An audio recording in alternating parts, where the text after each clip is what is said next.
going to be a bit sad when you go in the ground, because I won't be able to stare at you every day, but...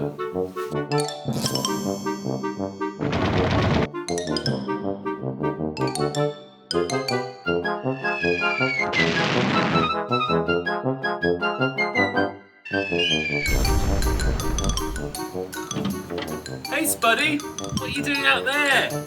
Baking, you're going to get roasted. Why don't you come and gnocchi on my door and we'll talk about potatoes.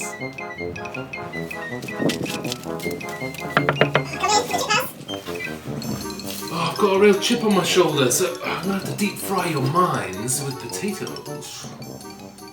It's something of a national obsession, the potato. I think, you know, allotments across the country, there's guys gearing up for who's going to get the potatoes in first, who's going to get done by the frost, who's going to be ready first, who's going to have that very first lovely new potato with butter dripping all down their chin.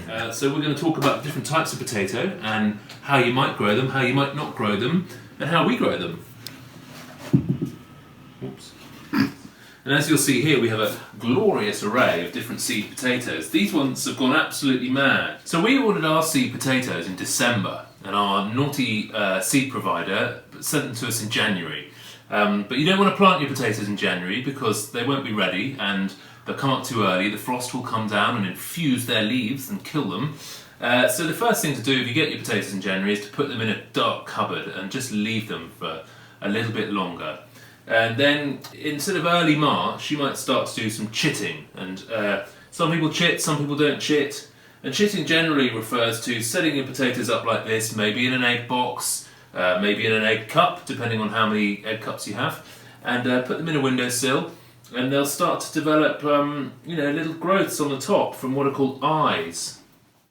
Earlies, second earlies, Maincrops, what are we talking about? So basically that just refers to when the potato is going to get planted and then when it's going to be ready. So your earlies go in first, and that literally means it's an early potato, and it's what you'd normally buy in the supermarket as a new potato or a salad potato. So earlies go in and they need 100 days until they're ready. So you might have your first earlies in June. Second earlies, bit later, so we'll put ours in a couple of weeks' time when the danger of frost is subsiding, and they will be ready in 120 days from when you put them in. 120 days. Our Maincrops, which is the vast majority of potatoes we eat, we'll put them in about the same time as second earlies, and they need 140 days. And Maincrops tend to store better, so you can keep those going right the way through the winter if you have good planning and good storage. So it's time to go and get our hands dirty in our trenches and get some of these potatoes in the ground. It's time to follow me like Richard O'Brien in the Crystal Maze to the trenches! Oh, don't lift the wheelbarrow here! This tarpaulin's totally ruining the video. Come on, Carmen. Where are we putting these bloody potatoes anyway? In here? Yes. Let's see what's going on in our potato bed. Weeds! Oh God, I'm gonna have to dig it.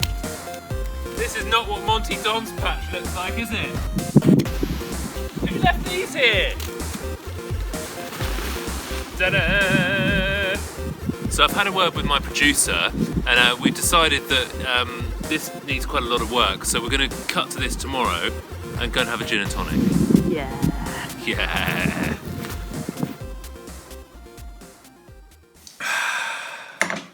Nothing quite like a triple gin and tonic after a hard day's toil in the garden. One of the most controversial aspects of growing potatoes is the age-old question of whether to trench or not to trench. And there's no one better to ask for advice on this matter than our good friend Irish John up the hill, who can give us all of the real nitty-gritty detail on trenching. So I happen to have him right behind me on a little video call because we are high-tech here in the walled garden. John, can you hear us? Oh, hello there, Chris. How's it doing down in a sunny part of the village? Oh, it's balmy down here. It's balmy, John. Now listen, we need a bit of help from you. We're just trying to decide whether it's best to trench or not to trench, and we thought someone like you, who really has potato growing in his blood, might be able to help us out with that question. Well, Chris, it's an age-old question that I've been asked many, many times down the years.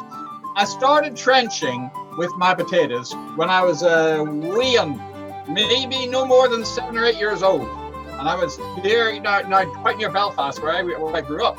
Now, we used to do these big trenches right along the potato patch. They used to insist on digging these things so deep. And I said, this is ridiculous, for goodness sake. I'm only planting about a dozen paddies along this row. Why am I digging a whole freaking trench? So anyway, for years I did that because it was regarded as the only way to do it. Then I thought, you know what I'll do? I'll try a different technique. I'll try just planting a potato individually in its own wee hole. Well, to be honest, I did it one season and I haven't looked back since. Because honest to goodness, this works brilliant. You just dig a hole, you put your tatty in, you put a little bit of compost in, and your potato patch, it looks like a mole's been at it. Little piles of compost all around.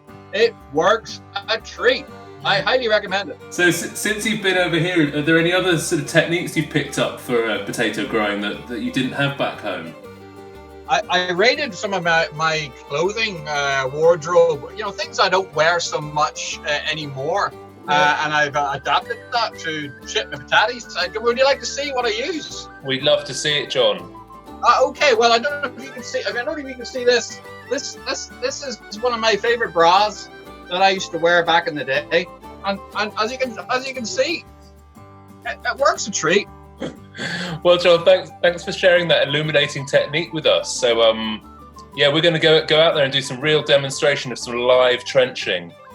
I'm really glad to be of help, and later on in the season, if you need any help or more on tatties or anything else, just give us a call. We'll be back up the hill for sure. Thanks, John. Cheers. Over and out. Cheers, love. The next day, they went into the garden and discovered it was a bit windy, so decided they would have to overtop.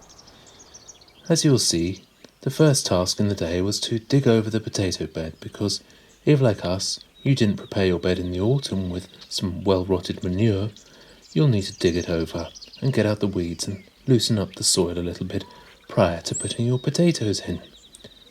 After they'd done that, the next thing they decided to do was set out some string lines to ensure that they had some nice neat rows.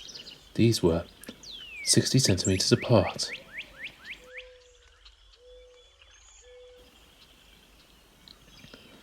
After a while, it was time to try the first of the two techniques, trenching. So Chris dug a trench that was about 1 foot wide and about 6 inches deep. He sweated quite a lot and grunted. You can't hear this in the video, and that's very lucky for you. Now it was time to turn to the compost. This year we've got some very stinky mushroom compost. We sprinkled it in the bottom of our trench. After that we gave it a little dusting with some general purpose fertiliser and dug it over a little bit more to loosen it into the bottom of the trench. Next it was time to put those little tatties in. And boy did he enjoy doing that and spacing them about 1 foot apart as he went. Look at that line. Oh no, actually really look at that line. What a wonk he'd done at the end. Would he ever be forgiven for such a thing? Well, he thought that after all he'd better cover up that trench and see what happened. After a while it was time to try option 2. Instead of trenching, the pair decided that they'd just dig a little bit of manure and compost into the top sort of 20 centimetres of the soil. Instead of putting them in a trench, it was time to stab a little hole and put each potato in, again about 5 or 6 inches below surface level. By and by, he went down the row and filled them all in. Another nice neat row of potatoes. What do we do at the end? We always give it a good water. Bambino! Don't forget your labels.